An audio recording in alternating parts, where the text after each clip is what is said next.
Olá, meu nome é Márcia e esse é o podcast Caverna de Hecate.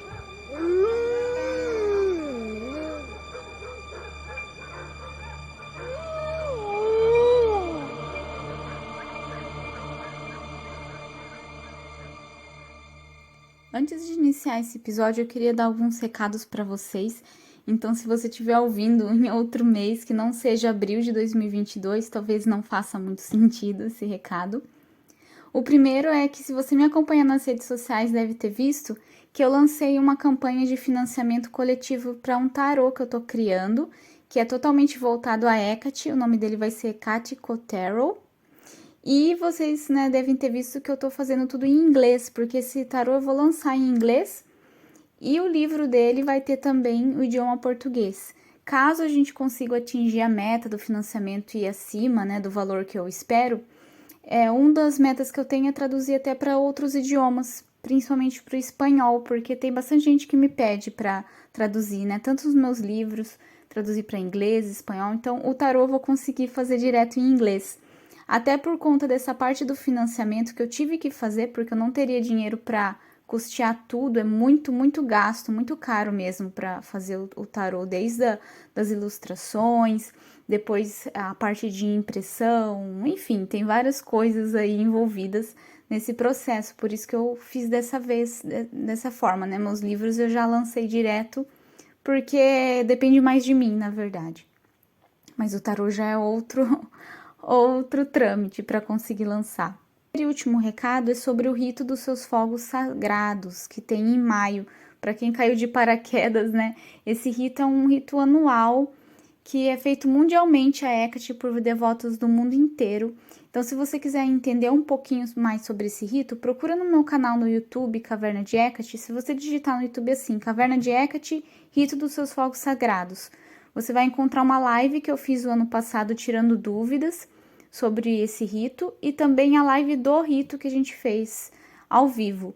Então, a notícia é essa, que a gente vai fazer esse ano. Não tem problema se você faz pouco tempo que trabalha com Hecate ou se já faz bastante tempo, vai ser gratuito. E logo eu volto aqui no canal para a gente conversar melhor, explicar certinho. Até o tema que eu vou falar hoje tem a ver com isso, na verdade. Porque vocês podem reparar que nos últimos episódios eu falei sobre a importância da meditação na nossa prática, a importância da devoção. E hoje eu vou falar de outro tema que também eu considero bastante essencial, que é a questão do altar. Então, vamos lá para o episódio propriamente dito. Na verdade, a primeira coisa que eu queria era que você fizesse uma reflexão, antes que eu comece falando as minhas visões sobre altares e tudo. Se você principalmente estiver no YouTube, pausa aqui o podcast e comenta, coloca nos comentários o que é um altar para você. Qual que é o objetivo de um altar? Qual que é o significado? Mas não tem certo ou errado, e sim como que você vê essa questão hoje. Mesmo que você não saiba quase nada, o que você sabe? Alguma coisinha ali, você tem alguma ideia, qualquer coisa, aí você coloca aqui nos comentários, pausa, e coloque depois no final. Eu gostaria daí que você editasse seu comentário, mas não apagasse o que você já escreveu. E sim colocasse, editando, assim, alguma coisa assim. E aí, se você teve alguma nova reflexão, alguma coisa que você concorda ou discorda de mim, qualquer coisa que você refletiu durante esse episódio. Os altares na bruxaria, tanto na parte mais prática, até divido o altar de trabalho, que eu chamo, e o altar de devoção. Em inglês a gente tem até palavras diferentes, infelizmente em português a gente só tem uma, que é altar mesmo, mas em inglês tem o altar, então normalmente é a mesma coisa, do mesmo jeito que escreve, seria esse altar mais voltado para trabalho, tudo, um espaço ali que você vai fazer as suas práticas, e o shrine, seria outra palavra que na verdade seria esse altar de devoção. Então no shrine você não faz nada, por exemplo, seria mais aplicável quando a gente faz um trabalho com Hecate mesmo, de devoção. Você tem uma estátua da deusa, tem velas, poucas coisas, Ele é mais simples. Enquanto o altar pode ser um misto dos dois, depende de pessoa para pessoa. E aí, como eu sempre falo, vocês devem estar cansados de ouvir eu falando isso, mas é que é a mais pura verdade. Às vezes a gente encontra muita gente falando várias regras do que pode, o que não pode, o que deve, o que não deve no altar. E como muitas outras coisas na bruxaria, óbvio que também não é bagunça, mas o altar, se a gente está pensando numa prática pessoal sua, não tem nenhuma regra. Agora, se você quer fazer conforme alguma tradição, alguma coisa assim, aí é seu critério. Mas se a gente for pensar no altar de forma geral, principalmente um altar pessoal, não tem como alguém te dizer tem que ter isso, não tem que ter isso, realmente é algo que vem de você. Por isso que eu pensei aqui nesse episódio a gente focar também em discutir então qual que é a essência disso, porque se você que monta, você que faz, então de onde que você parte? Qual que é o princípio por trás? Qual que é a essência? Qual que é o motivo? A sua intenção, que é o mais importante, na verdade. Não adianta nada a gente ir lá colocar um monte de objetos, né? Que seria isso, objetos aleatórios, ou para ser bonito, ou porque você viu que alguém fez, mas na verdade aquilo não fala com você. Então é isso que eu quero trazer hoje para a gente pensar e discutir. E às vezes, se você já tem um altar, às vezes repensar se é isso mesmo que você quer, né, na sua prática, se ele realmente reflete isso para você, ou se você ainda vai criar um altar, né? Independente do contexto, é sempre bom a gente retomar essas reflexões. Então, voltando um pouco ao que eu disse, que às vezes a gente vai ver algumas pessoas colocando regras, né?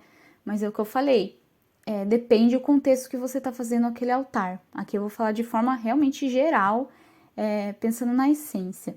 Porque tem tradições que falam que o altar tem que ficar voltado pro norte. Eu já fiz muito altares assim quando eu era da Wicca, né? Bem no comecinho da minha prática, 2000 e pouco. Então tinha isso, que o altar tinha que ficar pro norte, aí abaixava. Eu nem lembro como que eu fazia naquela época, eu acho que eu realmente arrumei uma bússola. E também tem aquela coisa que a gente aprende na escola, aponta o braço para onde o sol nasce, não sei o que, né? Também fazia assim, mas depois eu arrumei uma bússola. Aí depois que a gente já tinha smartphones, tudo, aí eu tinha um app de bússola, tudo.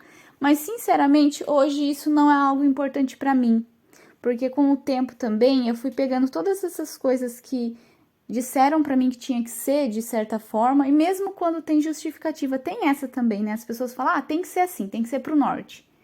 Aí a gente pega e faz, no começo principalmente, né? Lógico que, como que é aquele ditado, quando um burro fala, o outro baixa a orelha, sabe? Que a gente só vai seguindo. Ah, não, fulano falou que tem que ser assim e tal, vou fazer.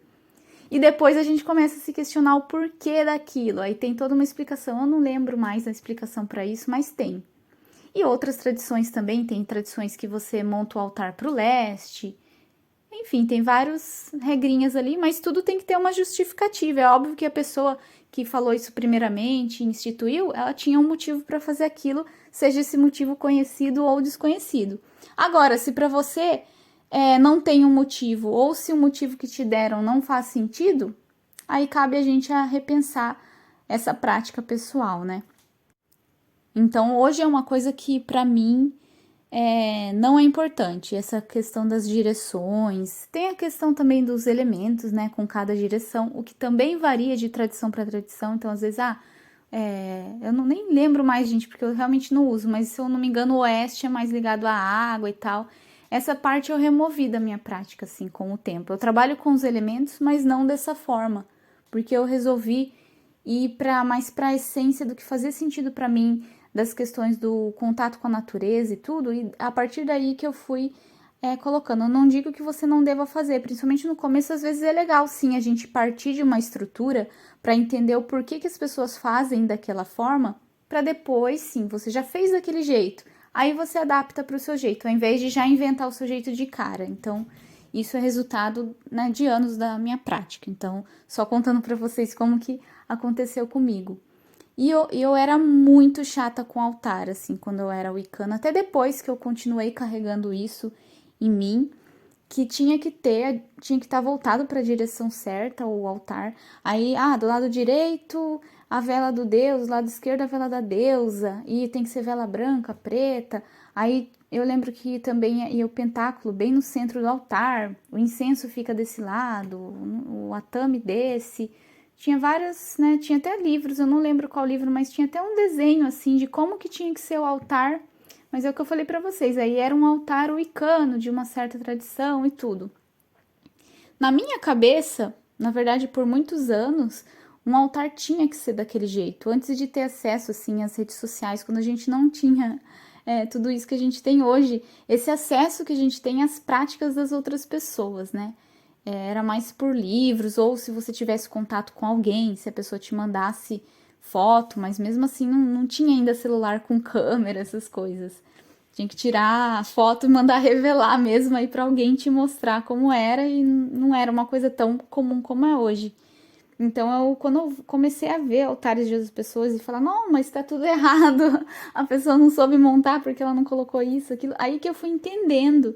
E aí, não que os altares não funcionassem para mim naquela época, mas eu percebi que eu não entendia a essência do que é ter um altar, como que ele é construído. E isso é muito importante para a gente conseguir entender o que a gente está fazendo, ter domínio do que você está fazendo, né? E o altar é um ponto central, sim.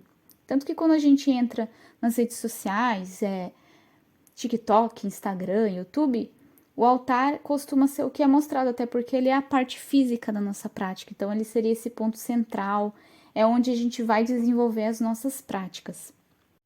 Aliás, eu vou até puxar esse gancho, então, para a gente ir para o ponto alto desse episódio, que é pensar, então, o que seria o altar.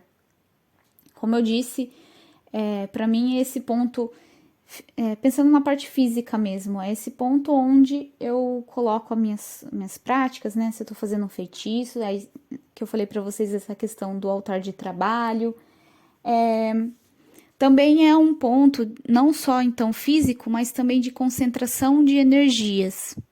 Então, aonde eu vou focar ali as minhas energias para direcionar. Também é um local sagrado, então vamos pensar num cômodo, né? Eu já até respondi essa pergunta aqui sobre altar no quarto, que as pessoas perguntam muito se pode ou não pode, né? Se você quiser ver mais, só procurar altar no quarto com a Verna de Hecate no YouTube, que você vai ver lá eu falando sobre isso.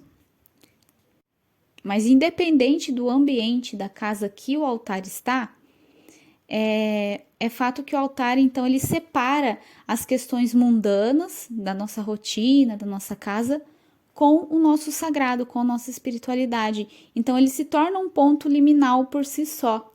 E, né, como eu já falei várias vezes aqui, pontos liminais têm a ver com Hecate, é o reinado de Hecate. Então, também isso é interessante em pensar nessa dupla função do altar, quando a gente fala especificamente de Hecate.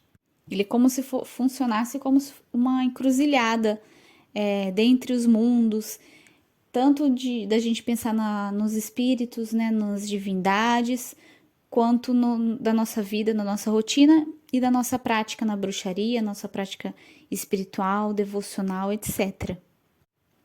Eu vejo também um altar que ele reflete a nossa plática, a nossa prática. Por quê?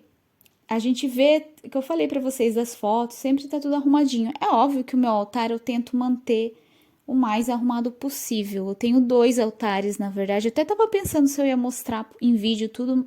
Apesar de mostrar por foto, em vídeo eu não me sinto confortável, porque aí eu ia falar de cada coisinha e, querendo ou não, é um espaço muito pessoal da gente, né? Então, infelizmente, eu não vou fazer, mas só contando para vocês que eu tenho esses 2 altares. Então, o altar de Hecate, ele funciona como um shrine, como eu disse para vocês, mas ele também funciona como o altar de trabalho, dependendo o que eu estou fazendo. Mas, via de regra, eu deixo ele como um shrine, né? Então, esse eu tento manter limpinho, arrumadinho. E o meu altar de trabalho, que é o meu altar pessoal também, eu penso também muito, eu trabalho muito a questão do poder pessoal na bruxaria e tudo, então eu também foco esse altar como se fosse um altar para mim, né? E aí ele fica mais bagunçadinho, até porque eu faço mais sujeira nele, mexo com ervas, com incensos, restos de vela, que é um grande problema com o altar, né? Você coloca a toalhinha ali, daqui a pouco tá tudo sujo de novo. Mas significa que o altar está vivo, está tendo uso também. Então, eu sempre vou trocando. Aliás, se vocês quiserem, depois eu até falo, talvez em um post no Instagram, algum lugar assim, ou lá no meu blog, algumas dicas de como limpar o altar, manter arrumadinho, né? Então, se você está negligenciando a sua prática ou está sem tempo, qualquer motivo que seja, seu altar vai mostrar isso. Então, eu acho isso interessante. Até eu tô olhando pro meu altar que realmente hoje eu preciso limpar ele. Tá com um resto de erva, de pozinho de incenso. Por mais que eu tente não deixar cair, não dá outra. 2 dias já tá tudo sujo de novo.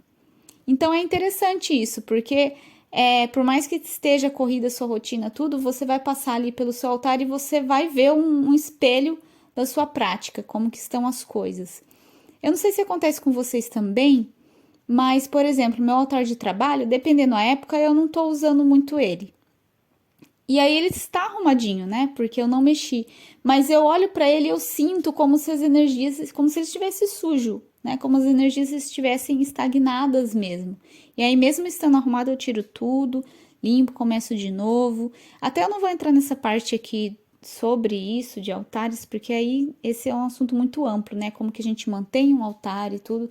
Hoje eu pensei mais da gente falar do propósito, na verdade, e de como que você pode definir o que vai ou não no seu altar.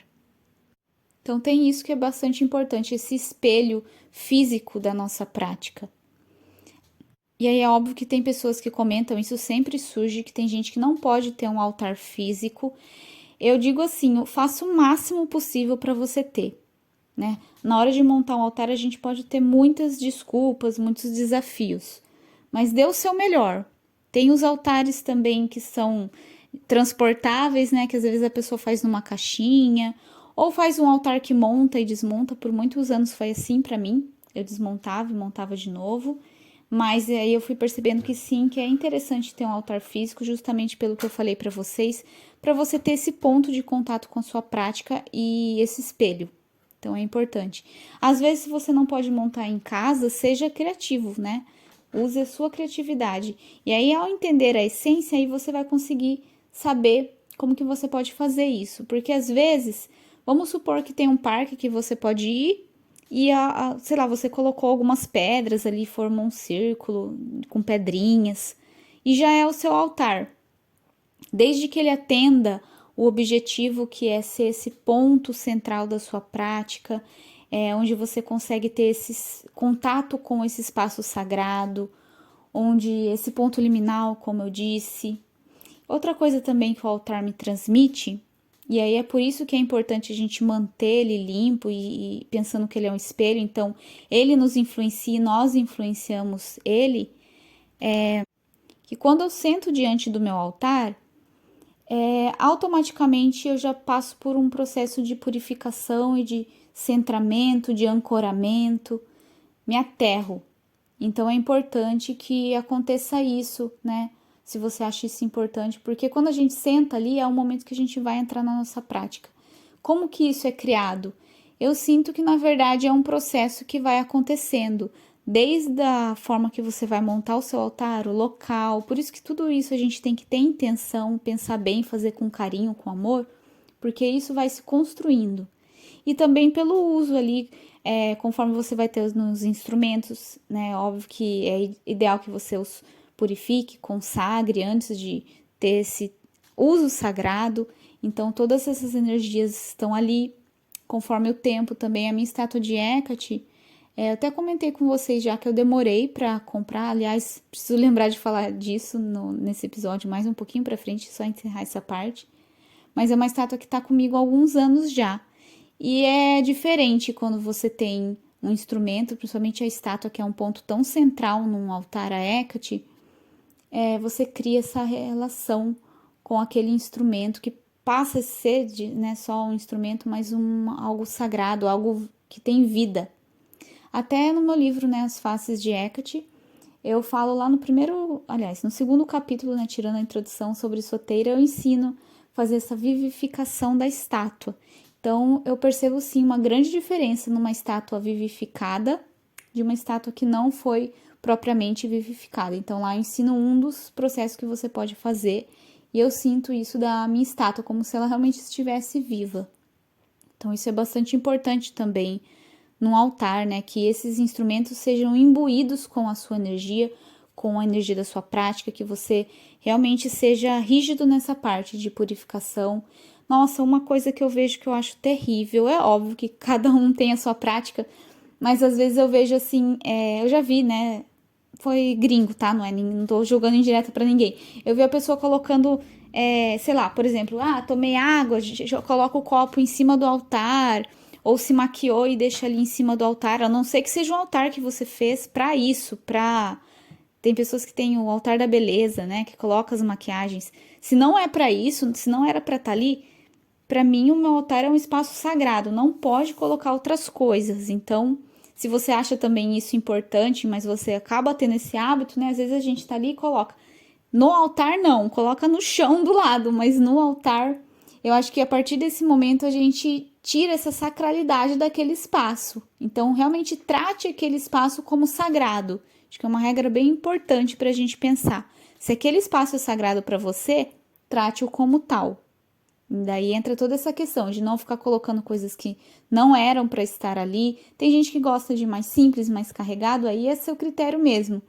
Eu recomendo que só tenha as coisas que realmente precisam e que realmente você saiba por que você colocou ali. Se você colocou só por colocar, melhor tirar, né?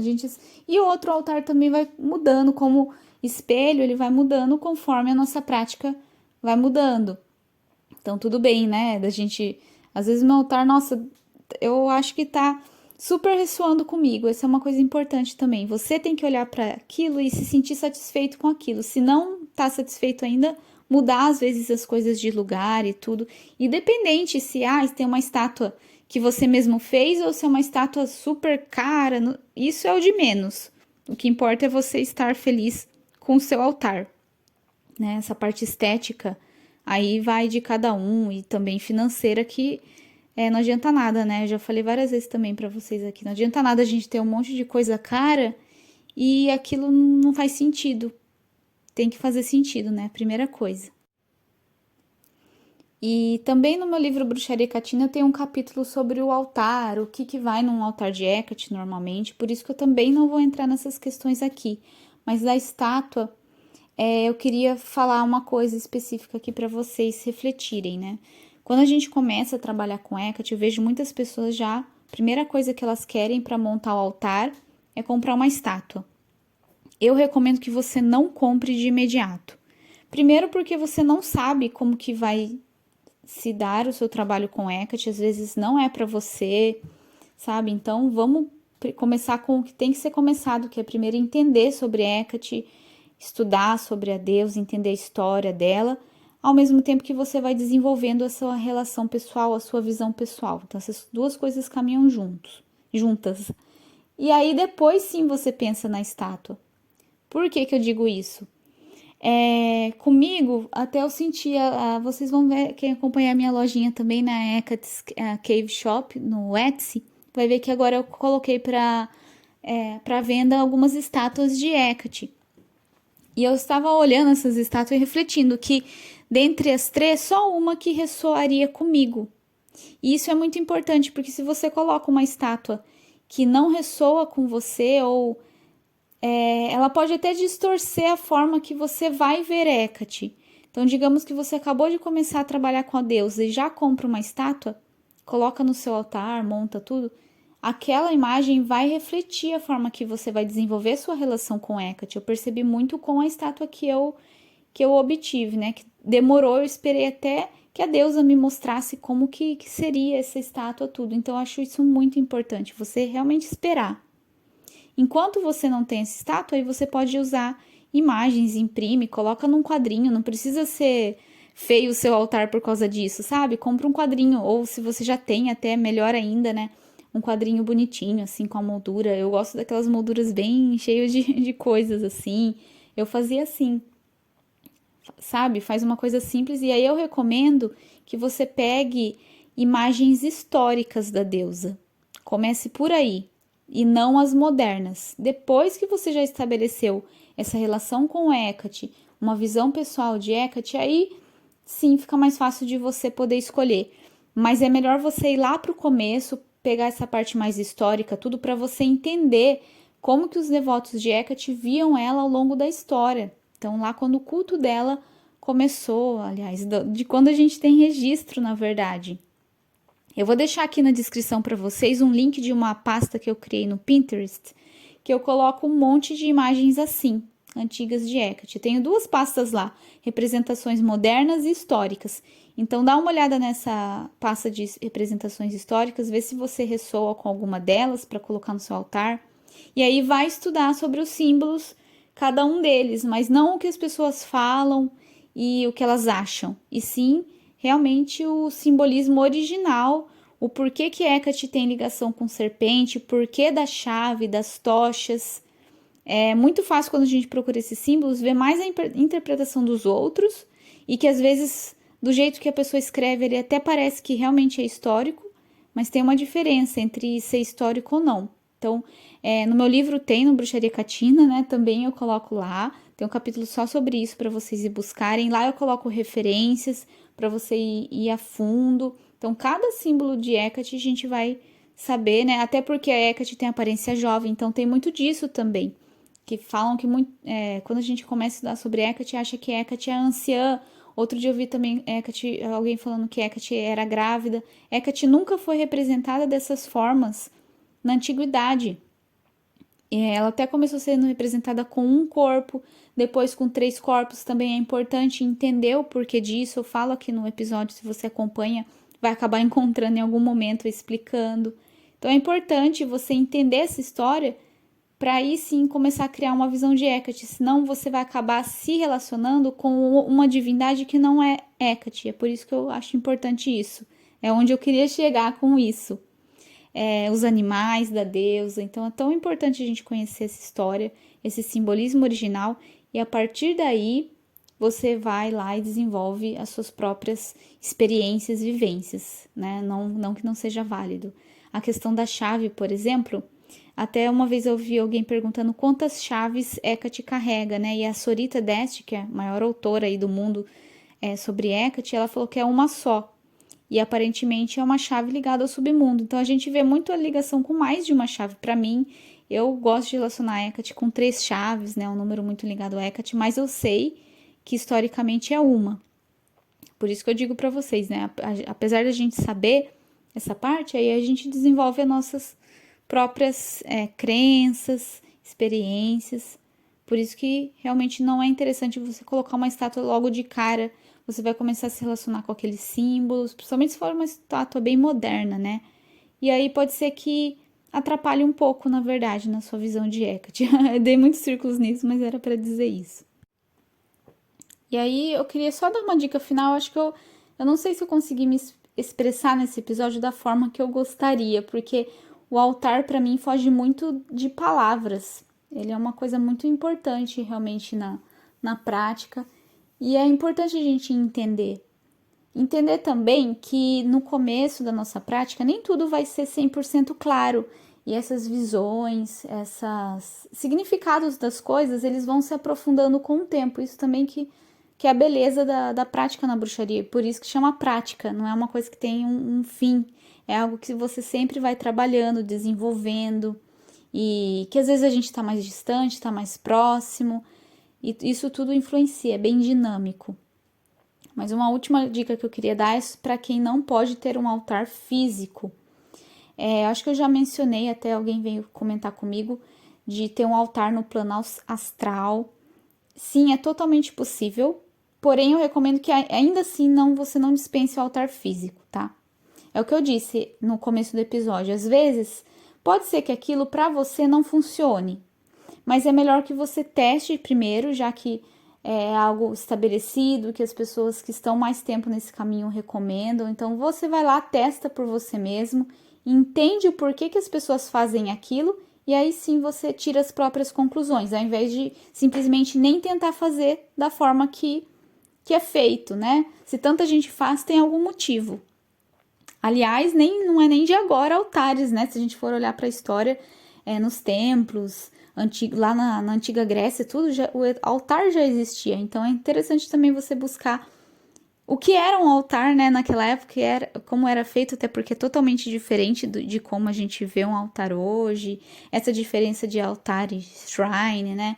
E usada aí das pessoas para se inspirar, e não como um manual de regras que você tem que seguir e pronto. Então tem essa questão de criar um altar no plano astral. Para isso, você tem que trabalhar outras skills, né? Como seria outras habilidades antes. Então, habilidade de visualização, habilidade de se concentrar, de meditar, de direcionar a sua energia, então, para não ser só uma coisa que você está imaginando, mas que realmente você está criando aquilo no plano astral. Saber fazer viagem astral, projeção, né, astral, trabalho com sonhos também é interessante. Então tem muita coisa aí para você desenvolver antes disso. Não que você não possa começar como iniciante, é só para você ter noção das coisas que você tem que dominar, né, trabalhar para poder fazer isso. Mas é totalmente possível sim, né, criar um altar, um templo, são práticas também que eu faço.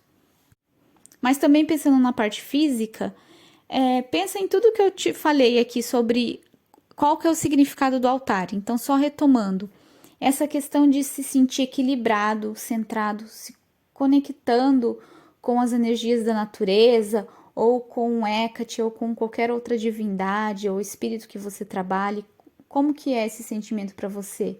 Sabe? Pensar nisso, como que você se sente? Como que você visualiza isso? Esse local sagrado para você. Porque, como eu disse, você pode às vezes desenvolver num parque, um cantinho ali que você possa ficar tranquilo, né, ou tranquila. É um estado mental também o altar para mim, sabe? Então, se você focar nisso, qual que é essa essência, qual que é o objetivo para você e o que você quer desenvolver naquilo, aí você consegue ter mais ideias de como você pode adaptar isso. Seja de forma não física, né, como a gente conversou, do altar no plano astral, ou seja de forma física, que seria um local, ou às vezes um gesto, ou algo que você entoa, mas aí seria mais uma parte mais ritualística, né? Por isso que é interessante ter essa parte física. O seu altar pode se resumir a um objeto. Tem muitas dicas na internet, gente, por isso que eu não vou nem aprofundar como que você pode fazer um altar bem disfarçado, caso você conviva com outras pessoas que não podem saber da sua prática, né? Não pode ser algo que você abre. Normalmente a gente tem um cantinho ali do lado da cama, na cabeceira.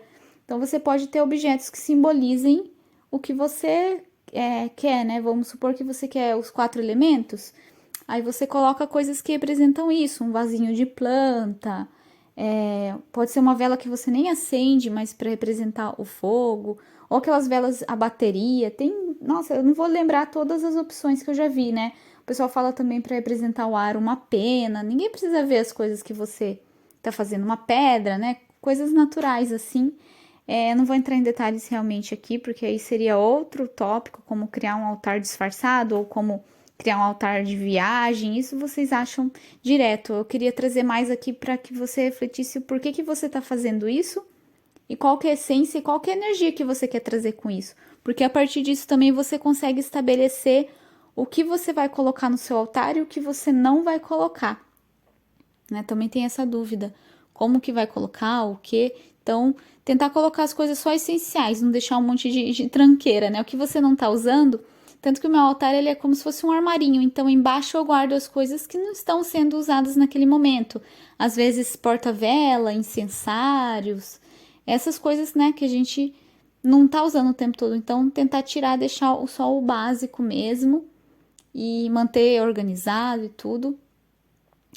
Espero que tenha ajudado vocês com essas dicas e deixem aqui nos comentários, então, como eu disse, qual que é a sua visão do altar, se esse podcast te acrescentou alguma coisa, te fez pensar em alguma coisa, se você vai mudar seu altar ou se você acha que tá tudo bem, se você tem ideias também, tanto de como criar um altar para quem disfarçado ali, né, ou um altar de viagem, como que você fez ou como você pretende fazer, também deixa aqui nos comentários para dar ideia para outras pessoas que podem se inspirar. Então vamos tentar trabalhar nessa questão de inspiração.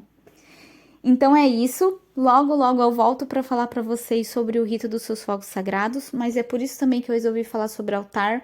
É interessante que você já tenha um altar, tudo para a gente realizar o rito. Não é obrigatório, porque vai ter um altar coletivo que eu vou montar para todos nós, mas é lógico também que é interessante de você ter o seu cantinho, já ir se conectando com Hecate. Agora já vai ter a lua cheia, né? Então o rito dos seus fogos sagrados é na lua cheia de maio, então daqui um mês mais ou menos, se você tá ouvindo logo no lançamento. Então, já vamos começar a se preparar, tá bom? Que Hecate sempre te guie, proteja e abençoe. Muito obrigada mais uma vez e beijos.